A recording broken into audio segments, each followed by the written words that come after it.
The night was cold, but the tension in the air was colder. He stood there, staring at her, his hands clenched into fists, his heart pounding in his chest. This was it, the moment that would change everything. The choice was his, and he had made it. "You don't have to do this," she said, her voice steady, but there was something behind it, a quiet pain, a disappointment that cut deeper than any words ever could. He looked away. He couldn't meet her eyes. "I do," he murmured. A silence stretched between them, thick and suffocating. He had always imagined his life turning out differently, that love would be enough, that promises meant something. But now, standing at this crossroads, he knew better. His family had given him everything: shelter, a name, a place to belong. They had raised him, shaped him, and taught him that loyalty was everything. And when they found out about her, about the future he had dreamed of, they made him choose. He didn't want to hurt her. He told himself that again and again. But deep down, he knew no matter how much he cared, no matter how much he wanted her, his choice had already been made long before this moment. She let out a slow breath, the kind that carried the weight of 1,000 unspoken words. "I see," she whispered. She didn't beg. She didn't fight. That was the worst part. He had expected anger, maybe even hatred, but instead she just let go. With one last glance, she turned and walked away. He wanted to call out to her, to say something, anything, but his throat was dry, and his voice failed him. And just like that, she was gone. At first, he told himself he had done the right thing. His family welcomed him back with open arms, proud that he had chosen them over what they saw as a reckless mistake. They told him it was for the best, that he would forget her, that she would move on. But the world had other plans. Time passed, and the whispers began. Rumors spread like wildfire. The girl he had walked away from, the one they said was weak, the one they thought would fade into nothing, was rising. Slowly at first, then all at once.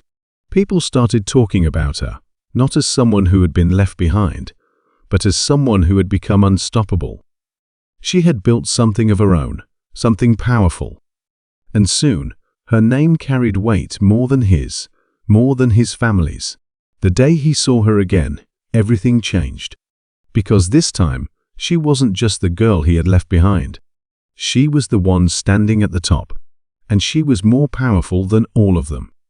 He didn't know how long he stood there, frozen, watching her. The way she moved, the way people gravitated toward her, it was like she had stepped into a different world, one where she no longer needed him. And yet she was here, in the same space as him. It wasn't a coincidence. He was sure of that now. His mind raced back to the past, to the girl he had known, the one who had once looked at him like he was her whole world. He had been her anchor, her safe place. And when he let go, he thought she would crumble. But she hadn't. She had become something else, something stronger. And now, she was standing in the very world his family had tried to keep her out of, not as an outsider, but as a force they couldn't ignore. His family hadn't fully realized it yet, but he could see the storm coming. She wasn't here to make peace. She was here to win. He had to know how it happened. How did she go from the girl they dismissed to the woman who was now more powerful than all of them? He needed answers. But first, he needed to know if she even cared enough to acknowledge him. He took a step forward, pushing through the crowd. People moved aside for him out of habit. His last name still held weight, even if it wasn't what it used to be. But just as he got close enough to speak her name, someone else stepped between them. A man. Not the one from before, but someone with a presence just as strong. He was older, sharp-eyed, dressed in tailored confidence. Someone important. Someone who mattered in this new world she had built. The man spoke to her quietly, and she nodded, then turned to leave. She was walking away. Again. And this time, he wasn't sure if he'd ever get the chance to stop her. The next few days were restless. His family was talking whispers of deals slipping, of alliances shifting. They didn't know what was happening, not fully. But he did. She was behind it. Not openly, not recklessly, but with precision. Every move she made was calculated. Every decision was deliberate. She wasn't trying to destroy them in one sweeping move. No, that wasn't her style. She was cutting away at their foundation, piece by piece. And the worst part, she was winning. He tried to ignore it, to pretend it didn't bother him, but it did. Not just because his family was losing, but because deep down, a part of him still wanted to understand her. One night, he found himself walking through the city, his mind clouded with thoughts of her. He wasn't even sure where he was going until he saw it, the place that everyone had been whispering about. Her place. It wasn't just a building. It was a statement. A reminder that she had risen, that she was no longer the girl they had underestimated. He hesitated for only a moment before stepping inside. The atmosphere was different, refined, controlled, powerful. Everything about it spoke of her. And then he saw her. Sitting at a table, calm, composed. But she wasn't alone. Another man sat across from her. Not just any man. One of the people his family had once relied on. His chest tightened. She wasn't just winning. She was taking everything they had. And for the first time, he wasn't sure if there was anything left he could do about it. He clenched his fists as he watched them. She looked different, up close, calmer, more sure of herself. The girl who had once looked at him with warmth was gone. Now she was someone untouchable, unreadable. She laughed at something the man across from her said. It wasn't forced. It wasn't for show. She was comfortable here. That realization hit him harder than he expected. She didn't need him anymore. And yet, here he was, standing in the shadows, still haunted by the choice he made. Before he could think twice, he stepped forward. She noticed him immediately. Their eyes met. For a second, he thought he saw something flicker in her gaze, recognition, maybe even surprise, but it disappeared just as fast. She didn't look away. Neither did he. The man beside her glanced between them, sensing the unspoken tension, but he said nothing. Instead, he leaned back, giving her the space to handle whatever this was. She took her time, studying him, measuring him. Then, finally, she spoke. I was wondering when you'd show up. Her voice was steady, controlled. No anger. No emotion. Just fact. He swallowed. He had prepared for this moment 1,000 times in his head. But now that he was here, standing in front of her, the words wouldn't come. She tilted her head slightly, waiting. When he didn't answer, she sighed and stood. If you're looking for an apology, you won't get one, she said. And if you're here because your family sent you, don't waste your time. She turned to leave, but he finally found his voice. I didn't come for them. She paused, but she didn't turn around. I came for you. That made her stop. For the first time that night, something unreadable crossed her face. But then, just as quickly, it was gone. She shook her head with a quiet, almost amused breath. You're too late. And just like that, she walked away. He watched her go, feeling something break inside him. Because for the first time, he realized she wasn't just winning, she had already won. And he was the one left in the past. But something in him refused to accept that. Because if she thought he was just going to disappear, she was wrong.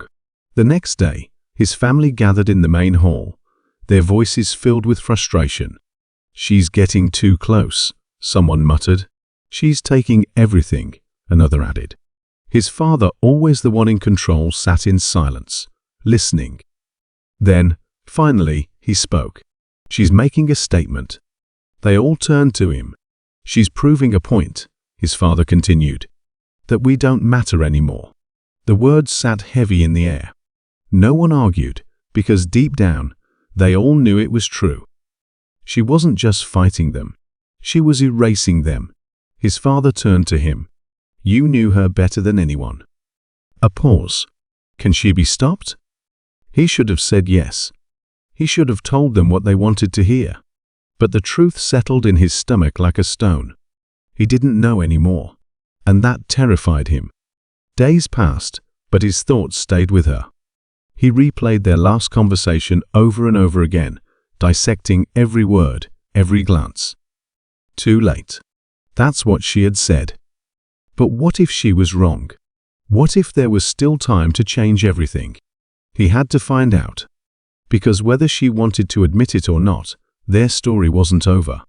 Not yet. And this time, he wouldn't walk away. He didn't sleep that night. Every time he closed his eyes, he saw her walking away. The way she had said those words, so final, so certain, it was like a door slamming shut between them. But something inside him refused to believe it was truly over. Too late? Maybe. But that didn't mean he would accept it. He needed to see her again. Not from a distance. Not as an outsider. He needed to talk to her, to understand what she had become. What she had built. And more than that, he needed to know if she had truly erased him from her life as easily as she had made it seem. The problem was, she was untouchable now. She wasn't just someone he could call, and showing up uninvited wouldn't end well for him. But he had one advantage: he knew her. Not just the woman she was now, but the girl she used to be. And he knew there was one place she always returned to. The place where everything started. The old cafe on the edge of the city had changed over the years, but the feeling inside hadn't. It was quiet, tucked away from the chaos of the world outside. She used to say it was the only place where she could think. And sure enough, when he stepped inside, she was there.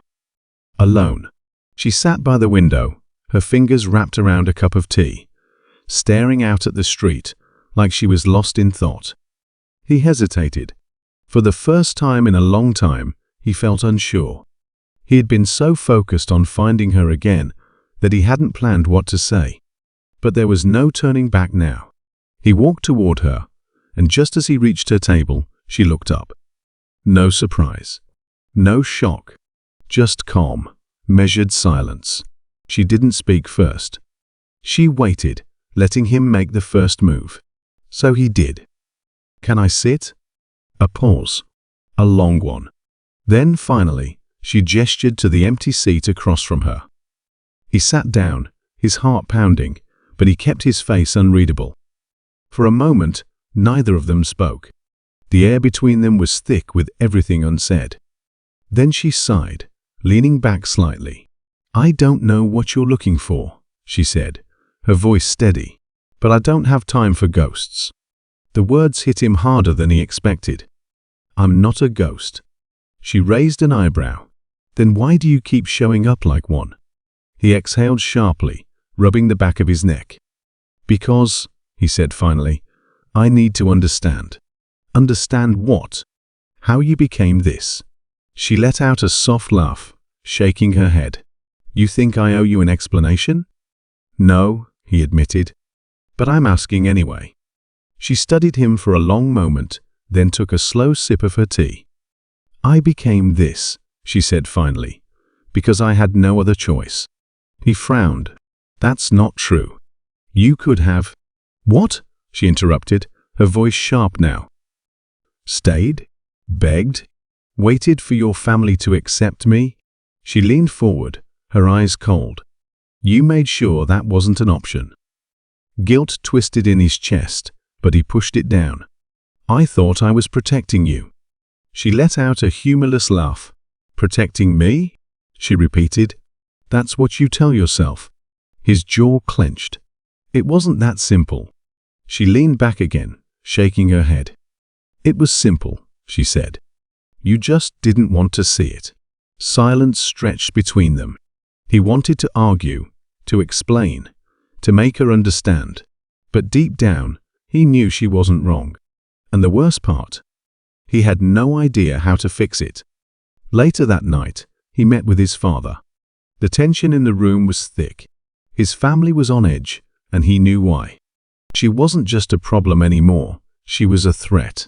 And they were finally realizing just how much power she had gained. "We need to do something about her," someone muttered. His father nodded slowly, his expression unreadable. "She's not going to stop." He stayed silent, listening. "We should have dealt with this years ago," another voice added. "Before she became what she is now." The words sent a chill down his spine. "She's not someone you can just deal with," he said, his voice firm. His father turned to him, studying him carefully. "You still think she's the same girl you knew?" He hesitated. "No, she wasn't." "But that didn't mean she was their enemy, did it?" His father sighed, shaking his head. "You still don't see it, do you?" "See what?" "She's not just trying to win," his father said. "She's trying to bury us." The words sent a jolt of unease through him. Was that really her goal? Or was there something more to it? And more importantly, was there still time to stop what was coming? Because deep down, he knew one thing for sure. If they kept pushing her, if they forced her hand, she wouldn't hesitate to finish what she started. And this time, there would be no going back. He left the meeting with a heavy weight on his chest. His father's words echoed in his head, "She's trying to bury us." But was she? She had every reason to hate them, every reason to want revenge. And yet, when he saw her earlier, she hadn't looked like someone out for blood. She had looked tired.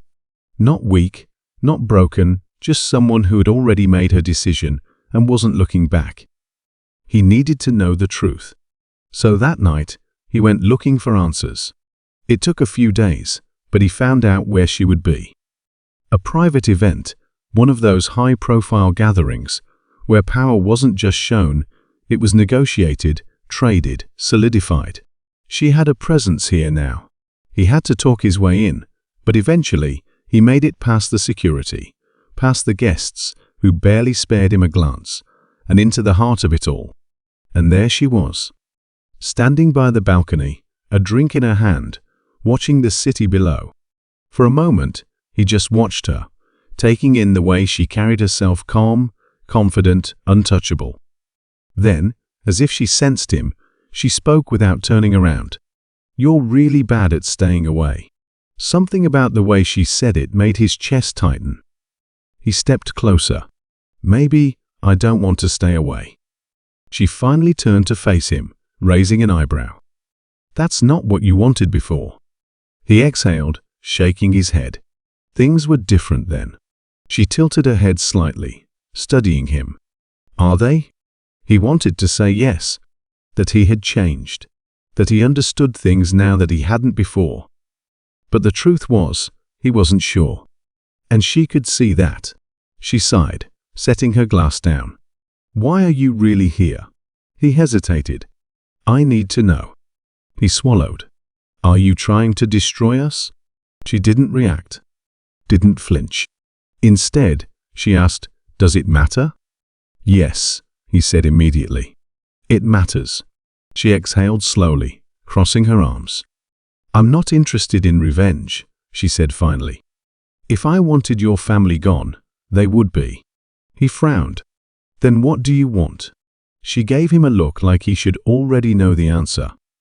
"To make sure I never have to be at their mercy again." The words hit him harder than he expected. She had spent so many years being told she wasn't enough, that she didn't belong, that she would always be on the outside, looking in. And now, she had built something stronger than anything they could take away. He should have understood that, respected it. But then she said, "I don't care about your family. I don't even think about them."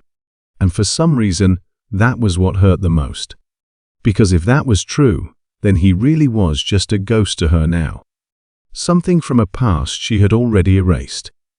But he wasn't ready to disappear yet. "I don't believe you," he said.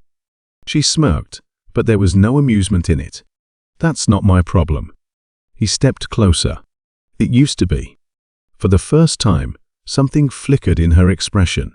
Something unreadable. But before he could push further, someone called her name.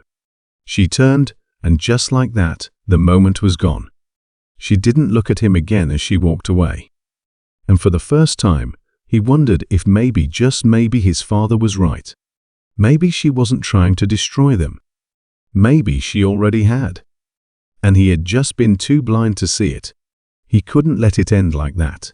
The way she walked away, the way she dismissed him, like he was nothing but a reminder of a past she had long forgotten, it burned. Because he knew it wasn't true.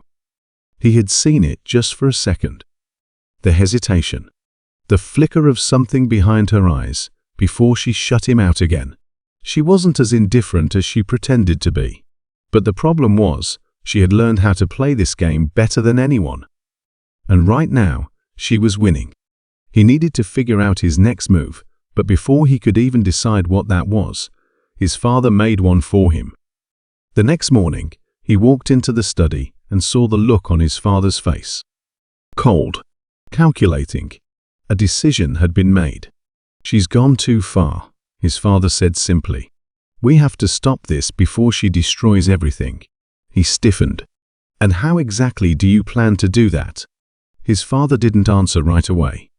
Instead, he set a folder on the table and slid it toward him. Inside were documents, records, things that weren't supposed to exist. Things that could ruin her. His stomach twisted. Where did you get this? His father's expression remained unreadable. It doesn't matter. He swallowed. What do you want me to do with it? His father leaned forward. I want you to deliver the final blow. A cold weight settled in his chest. You're asking me to destroy her. His father's eyes never wavered. I'm telling you to.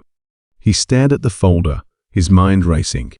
If this got out, everything she built would come crashing down. And she would never see it coming.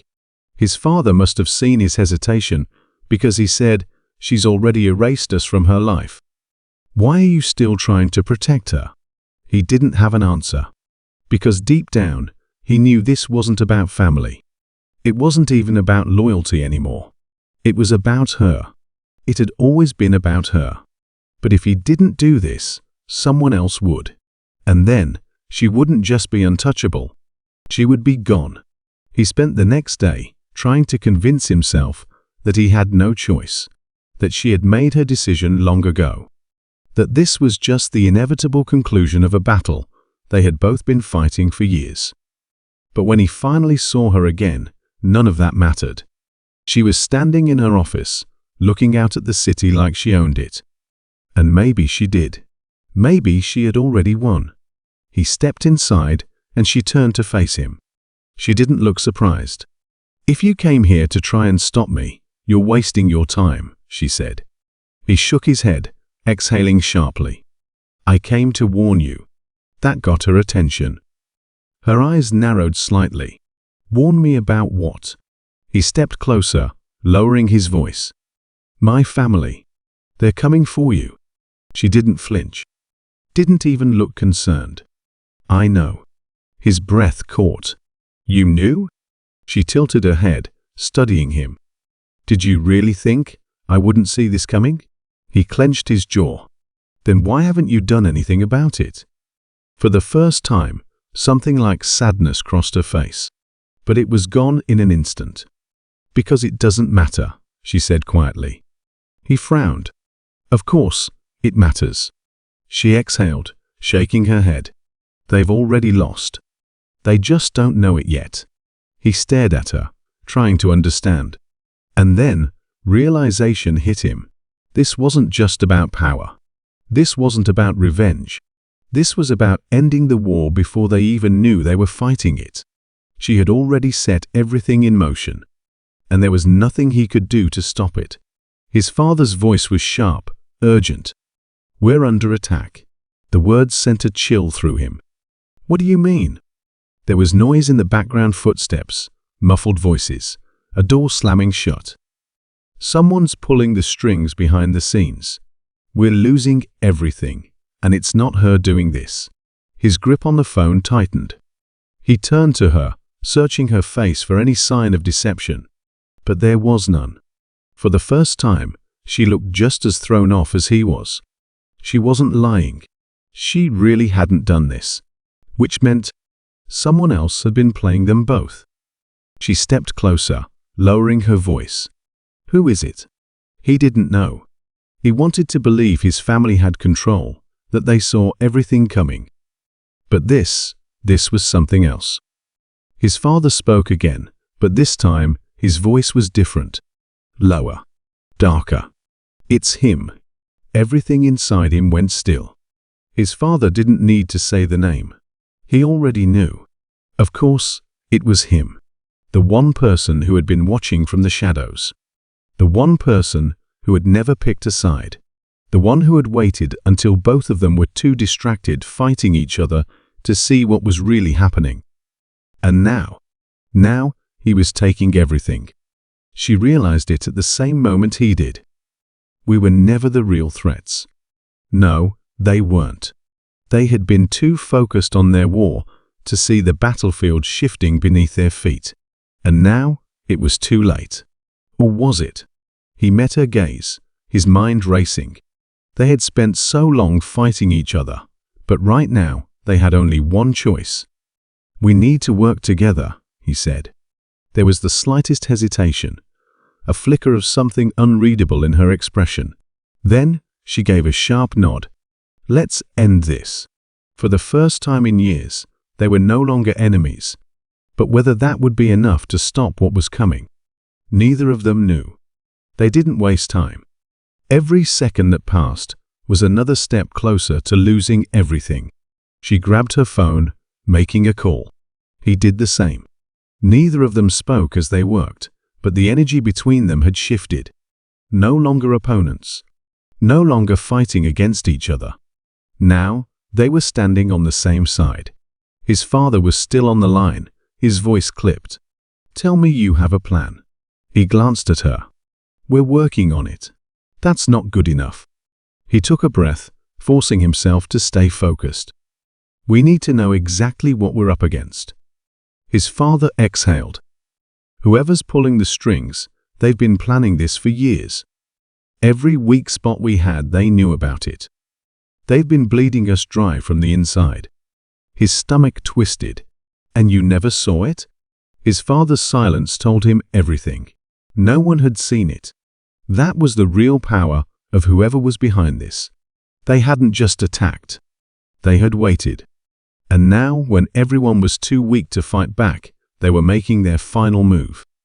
She hung up her call and turned to him. I have people digging for answers. But it's not enough.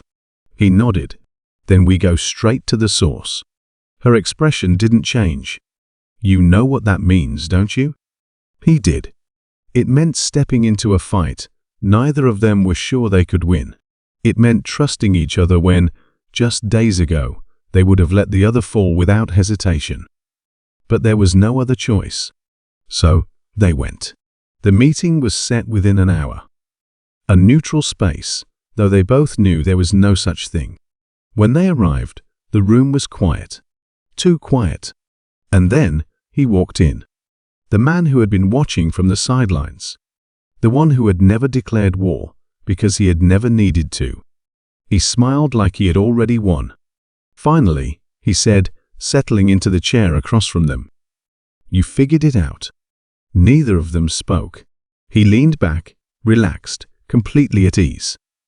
I have to say, I didn't expect you two to end up on the same side. It's almost disappointing. Watching you tear each other apart was far more entertaining. She was the first to speak. Why? His smile didn't falter. Because it was easy. Her jaw tightened, but she didn't react. He continued. You think this was about power? About control? He shook his head, amused. No, this was about showing you both how small you really are. The words cut deeper than they should have, because, in some ways, he was right. They had been so consumed by their own battles that they had never seen the bigger war. But that didn't mean they had lost. Not yet. She leaned forward, her voice calm but sharp. You made one mistake. His smile didn't waver. Oh? She nodded. You let us see you coming. His expression flickered for the briefest second. A crack in the mask. And that was all they needed. Because this fight wasn't over. Not even close. He held his breath, watching the shift in the man's expression. It was subtle, barely noticeable, but it was there. A crack in his confidence. A flicker of uncertainty. And that was all they needed. She saw it too. Her lips curled into the slightest smirk, and she leaned forward, her voice quiet but sharp. "You thought you had already won. That's your mistake." The man's amusement didn't disappear entirely, but something in his posture stiffened. "You're bluffing." She exhaled softly, tilting her head. "Am I?" He knew her well enough to recognize the truth she never spoke unless she was certain. And in that moment, she was absolutely certain. The man's fingers tapped lightly against the table, a slow, thoughtful rhythm. He was weighing his options, calculating, trying to figure out just how much they knew. Then he sighed, shaking his head. "It doesn't matter. You're both too late." He exchanged a glance with her. Too late for what? The man leaned back in his chair, watching them with the same knowing smirk he had walked in with. "Even if you stop me, the damage is already done." She kept her voice steady. "Explain." But he didn't answer. Instead, the door behind them opened. They turned instinctively, muscles tensing, ready for anything. But what they saw made them freeze. It wasn't an attack. It was proof. Documents. Records. Video footage. Everything they needed. And someone had just delivered it right to them. The man's smirk finally faltered. His jaw clenched. "You don't even know who you're working for, do you?" Something about the way he said it sent a chill down his spine. She grabbed the nearest document, scanning the pages quickly, her eyes narrowing. Whatever she saw made her tense. She flipped another page, and another. Then she looked up at him, her expression unreadable. "It's bigger than we thought." His stomach twisted. "How much bigger?" She exhaled, placing the paper down carefully. "We weren't the only targets." His heart pounded. He turned back to the man. "Who else?" The man didn't answer. He didn't have to, because in that moment, the pieces clicked together. This wasn't just about them. This was about everyone. She stood, straightening her posture. "It's over." The man let out a quiet chuckle, shaking his head. "You really think so?" She nodded. "Because now everyone will know." And just like that, the fight changed. They weren't just two people trying to survive anymore. They were the ones holding the truth. And that truth would decide everything. The man finally stood, his smirk gone, his voice colder now. "You have no idea what you've just started." She didn't flinch. "We're not the ones who started it, but we'll be the ones to end it." For the first time, the man looked uncertain. And then, he walked out. The room was silent, heavy with everything that had just shifted. He exhaled, running a hand through his hair. "We just declared war." She nodded. "Good." And with that, they left too. Side by side. Not as enemies. Not as allies. But as something else entirely. Because this wasn't the end. It was just the beginning. And for the first time in a long time, they weren't afraid of what came next.